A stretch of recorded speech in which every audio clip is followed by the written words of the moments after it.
Oke.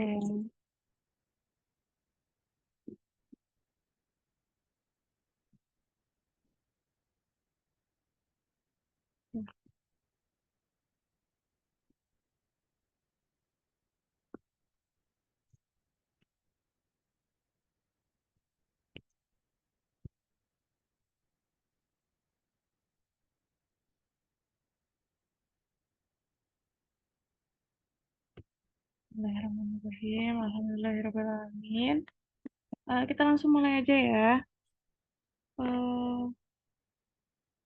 Puji syukur kita panjatkan kepada Allah Subhanahu wa Ta'ala yang untuk kita pada hari ini dapat berkumpul untuk memulai diskusi mata kuliah psikologi pendidikan kita. Kami dari kelompok 3 hari ini akan mempresentasikan materi yang sudah dibagikan per kelompok, yaitu materi kami hari ini ada kecerdasan dalam proses pembelajaran. Anggota kami sendiri itu ada Adelia Safira Putri sebagai moderator dan pemateri pertama dan kedua. Kemudian ada Amanda Indra Azahra sebagai pemateri terakhir.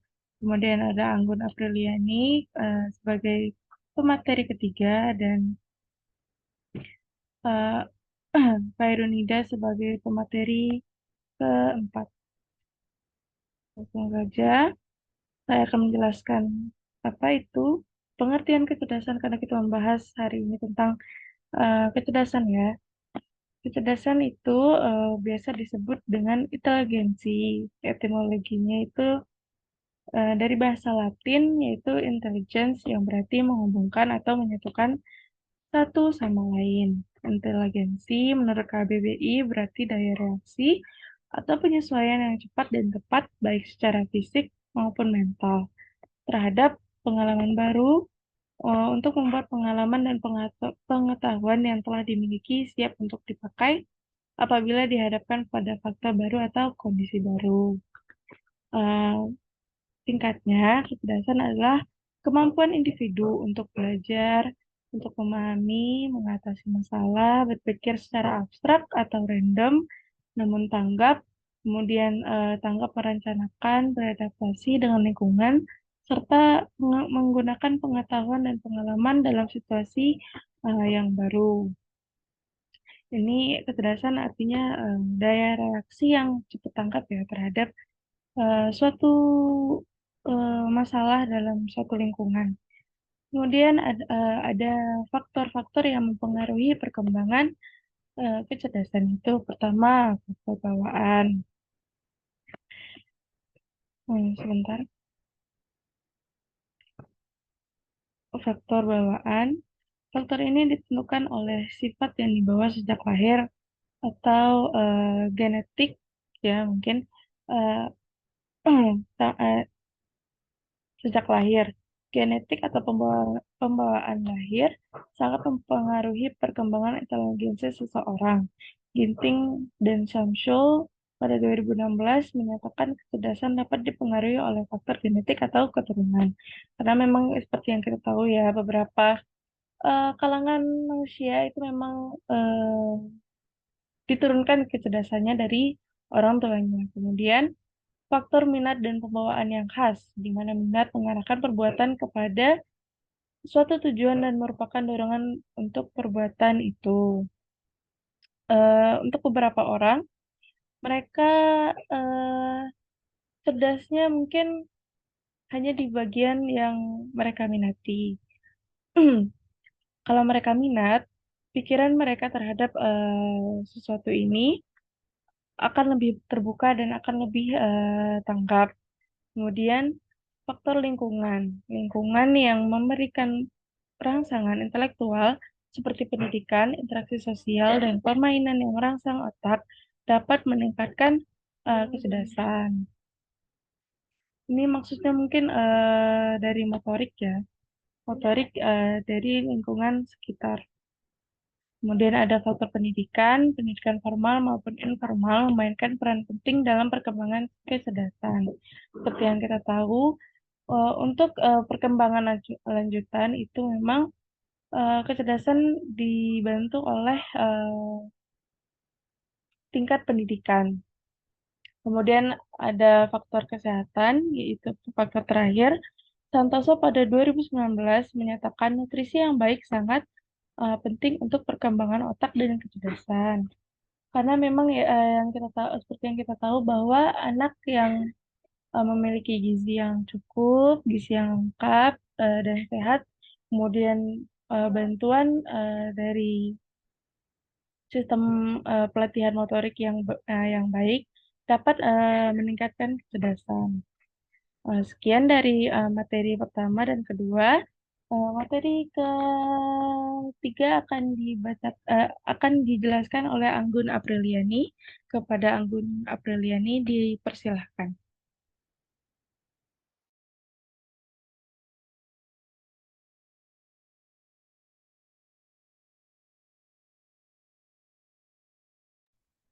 Anggun, halo, ada suara nggak? Baiklah, terima kasih kepada moderator.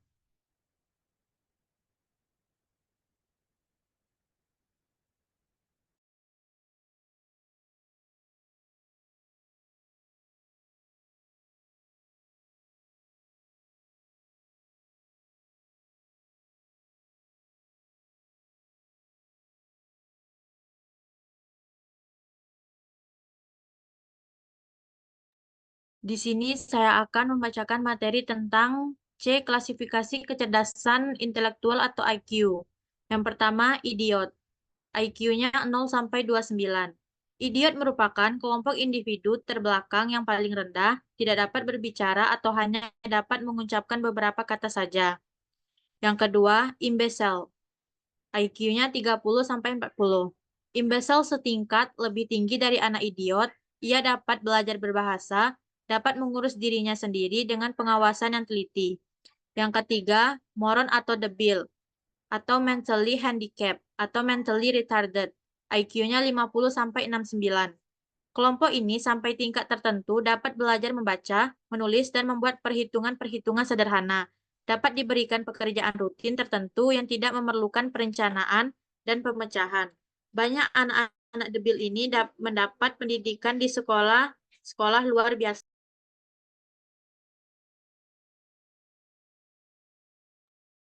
Yang keempat, kelompok bodoh atau dull. Kelompok bodoh atau dull atau borderline IQ-nya 70 sampai 79. Kelompok ini berada di atas kelompok terbelakang dan di bawah kelompok normal atau sebagai batas.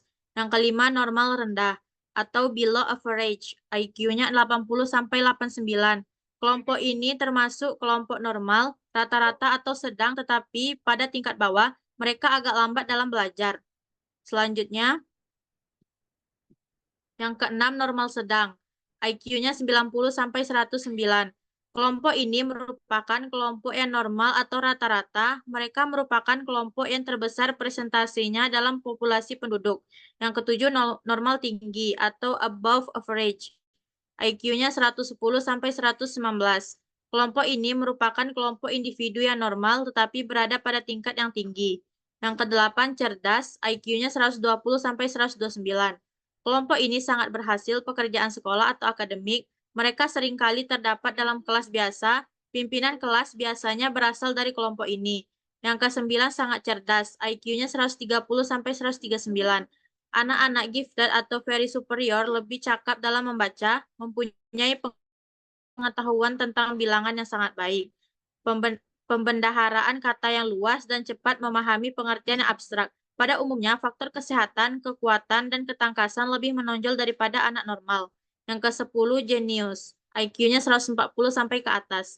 Kelompok ini kemampuannya sangat luar biasa. Mereka pada umumnya memiliki kemampuan untuk memecahkan masalah dan menemukan sesuatu yang baru, walaupun mereka tidak bersekolah.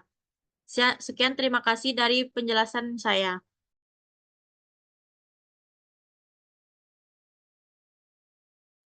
Terima kasih, Anggun. Kemudian materi keempat akan dijelaskan oleh Khairunida. Kepada Khairunida, dipersilahkan. Baik, terima kasih kepada moderator. Saya akan menjelaskan materi berikutnya, yaitu D, jenis-jenis kecerdasan berdasarkan teori multiple intelligence. Multiple intelligence adalah sebuah teori yang menyatakan bahwa manusia memiliki 7 jenis kecerdasan. Setelah melakukan beberapa penelitian lagi, akhirnya dalam bukunya Intelligent Reform, Howard Gardner menambahkan 2 jenis kecerdasan lainnya. Jadi saat ini sudah terdapat 9 jenis kecerdasan yang dimiliki manusia. Kesembilan jenis kecerdasan berdasarkan teori Gardner adalah yang pertama itu ada kecerdasan linguistik, yakni kemampuan dalam menggunakan dan mengolah kata-kata dengan efektif, baik itu secara lisan atau tertulis sebagaimana yang dimiliki pencipta puisi, editor, jurnalis, sastrawan, dan aktor. Yang kedua itu ada kecerdasan logis matematis, yakni kemampuan yang lebih berkaitan dengan penggunaan bilangan dan logika matematika secara efektif. Biasanya anak yang menggunakan kecerdasan logis matematis ini suka bermain catur atau bermain game strategi. Nah, yang ketiga itu ada kecerdasan visual spasial, yakni kemampuan untuk menangkap dunia ruang visual secara tepat. Biasanya seorang anak yang memiliki kecerdasan ini biasanya lebih mengingat wajah daripada nama, senang menggambar ide-idenya atau membuat sketsa untuk membantu menyelesaikan masalah. Yang keempat itu ada kecerdasan musikal, yaitu kemampuan untuk menikmati, mengamati, membedakan, mengarang, membentuk, dan mengekspresikan bentuk-bentuk musik. Anak yang memiliki kecerdasan musikal biasanya senang bernyanyi, mendengarkan musik, senang belajar jika diiringi irama, peka terhadap suara, dan suara-suara musikal dengan tubuh. Yang kelima itu ada kecerdasan kinestetik, yakni kemampuan menggunakan tubuh atau gerak tubuh untuk mengekspresikan gagasan perasaan. Nah, anak yang dengan kecerdasan kinestetik cenderung suka bergerak dan aktif, mudah dan dapat mempelajari keterampilan-keterampilan fisik, serta suka bergerak sambil berpikir. Yang keenam itu ada kecerdasan interpersonal, yakni kemampuan seseorang untuk peka terhadap perasaan orang lain. Mereka cenderung untuk memahami dan berinteraksi dengan orang lain, sehingga mudah bersosialisasi dengan lingkungan dan di sekelilingnya. Yang ketujuh itu ada kecerdasan naturalis, yakni kemampuan seseorang untuk peka terhadap perasaan dirinya sendiri. Ia cenderung mampu untuk mengenali berbagai kekuatan maupun kelemahan yang ada pada dirinya sendiri. Yang kedelapan itu ada kecerdasan visual spasial, yaitu kemampuan seseorang untuk peka terhadap lingkungan alam. Misalnya senang berada di lingkungan alam yang terbuka seperti pantai, gunung, cagar alam, ataupun hutan. Nah, yang terakhir itu ada kecerdasan eksistensial, yaitu kemampuan seseorang untuk menjawab persoalan-persoalan terkait eksistensi manusia. Kegiatan ini dapat mengembangkan kecerdasan antara lain bercakap-cakap tentang kehidupan, menulis buku harian tentang kehidupan sehari-hari, menonton film bersama tentang makna kehidupan, cerita interaktif, dan penanaman nilai-nilai ibadah. Baik, sekian materi dari saya kembalikan kepada moderator. Terima kasih, Khairunida, atas penjelasan materinya yang mengenai jenis-jenis kecerdasan. Kemudian materi terakhir akan disampaikan oleh Amanda Indra Zahra, yaitu upaya pendidik dalam mengembangkan kecerdasan peserta didik dalam proses pembelajaran. Kepada Amanda dipersilahkan.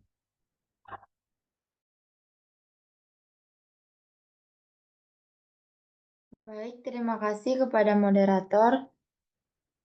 Selanjutnya, materi terkait upaya pendidik dalam mengembangkan kecerdasan peserta didik dalam proses.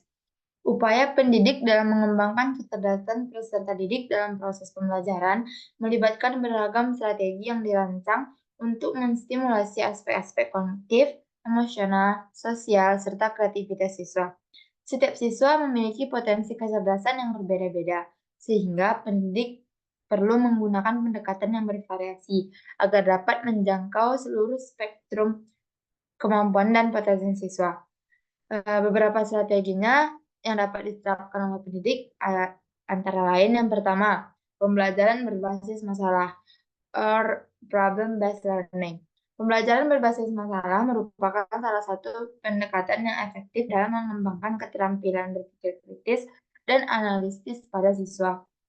Dalam metode ini, siswa dihadapkan pada masalah nyata atau simulasi yang berkaitan dengan materi yang sedang dipelajari. Selanjutnya, dengan pendekatan multisensori. Pendekatan multisensori adalah strategi pengajaran yang melibatkan penggunaan lebih dari satu indera dalam proses pembelajaran. Misalnya, ketika mengajarkan materi tentang sains, pendidik dapat menggunakan video visual yang disertai dengan penjelasan auditori dan kemudian diikuti dengan eksperimen praktis yang memungkinkan siswa bergerak dan berinteraksi langsung dengan objek. Selanjutnya, pengembangan keterampilan metakognitif. Metakognisi adalah kemampuan untuk memahami dan mengontrol proses berpikir sendiri. Dalam konteks pendidikan, keterampilan metakognitif sangat penting karena membantu siswa menjadi pembelajar yang mandiri dan efektif. Next. Selanjutnya, dengan menggunakan teknologi pendidikan. Teknologi memainkan peran penting dalam pendidikan modern. Berbagai aplikasi teknologi dapat digunakan untuk meningkatkan efektivitas pembelajaran. Misalnya, pendidik dapat memanfaatkan simulasi virtual, video edukatif, atau software interaktif untuk menjelaskan konsep-konsep yang abstrak atau sulit. Selanjutnya itu dengan pembelajaran kolaboratif. Kolaboratif ini adalah metode di mana siswa bekerja dalam kelompok untuk mencapai tujuan belajar bersama. Kolaborasi tidak hanya membantu siswa dalam memahami materi, tapi juga mengembangkan keterampilan sosial seperti kemampuan komunikasi, kerjasama, dan juga empati. Selanjutnya itu pemberian umpan balik yang konstruktif. Salah satu cara efektif untuk meningkatkan kinerja siswa adalah melalui pemberian umpan balik yang konstruktif. Umpan balik yang diberikan secara tepat waktu dan spesifik dapat membantu siswa mengenali kekuatan mereka serta area yang perlu diperbaiki. Selanjutnya, pendekatan diferensiasi. Pendekatan diferensiasi ini adalah strategi pengajaran yang disesuaikan dengan kebutuhan, minat, dan kemampuan masing-masing siswa. Karena setiap siswa memiliki latar belakang dan gaya belajar yang berbeda. Penting bagi pendidik untuk mengadaptasi metode pengajaran mereka agar sesuai dengan individu siswa. Dan yang terakhir itu pengembangan kecerdasan emosional atau emotional intelligence. Kecerdasan emosional mencakup kemampuan untuk mengenali, memahami, dan mengelola emosi diri sendiri serta orang lain. Pendidik dapat membantu siswa mengembangkan kecerdasan emosional melalui pengajaran empati, pengendalian diri, keterampilan sosial, serta kemampuan untuk mengatasi stres dan konflik. Next.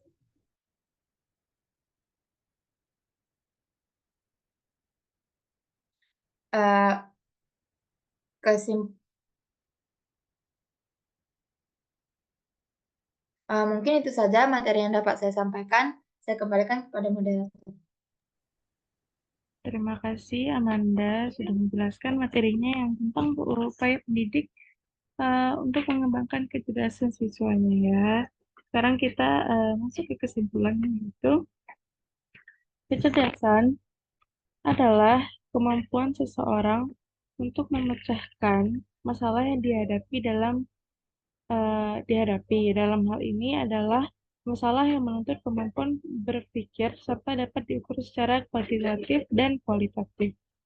Faktor yang mempengaruhi perkembangan kecerdasan yaitu kecerdasan intelektual, kecerdasan emosi, dan beberapa faktor lain yang mempengaruhi yaitu faktor bawaan atau genetik, faktor berasal dari lingkungan keluarga, dan faktor pendidikan serta kesehatan. Klasifikasi kecerdasan intelektual atau IQ itu ada idiot, imbecile, moron atau debil, bodoh, normal rendah, normal sedang, normal tinggi, cerdas, sangat cerdas, dan jenius. Jenis-jenis kecerdasan berdasarkan teori multiple intelligence yaitu kecerdasan verbal linguistik, logis matematik, kecerdasan visual spasial, kecerdasan berirama musik, kecerdasan jasmaniah kinestetik, kecerdasan interpersonal, kecerdasan intrapersonal, dan kecerdasan naturalistik. Nah, dengan itu berakhirlah jabaran video presentasi kelompok 3 pada hari ini. Terima kasih sudah menonton kelompok 3. Pamit undur diri. Wassalamualaikum warahmatullahi wabarakatuh.